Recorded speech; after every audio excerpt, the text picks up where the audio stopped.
கேரளாவின் வயநாடு மாவட்டம் கல்லாடியில் சுரங்கப்பாதை கட்டுமான பகுதியில் மீனாட்சி பாலம் அருகே பயங்கர நிலச்சரிவு ஏற்பட்டது.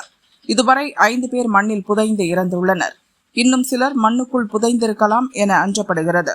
மோப்ப நாய்கள் உதவியுடன் மீட்பு பணிகள் வேகம் எடுத்துள்ளன. இரவிலும் தேசிய பேரிடர் மீட்புக் குழுவினருடன் உள்ளூர் மக்களும் சேர்ந்து தேடும் பணியில் ஈடுபட்டுள்ளனர்.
நிலச்சரிவால் பாதிக்கப்பட்ட இடத்திலிருந்து மக்கள் வெளியேற்றப்பட்டு பாதுகாப்பான இடத்தில் தங்க வைக்கப்பட்டுள்ளனர்.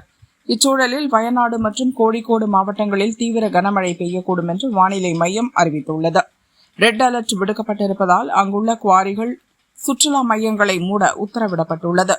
கல்வி நிறுவனங்களுக்கும் தற்காலிக விடுமுறை அறிவிக்கப்பட்டுள்ளது.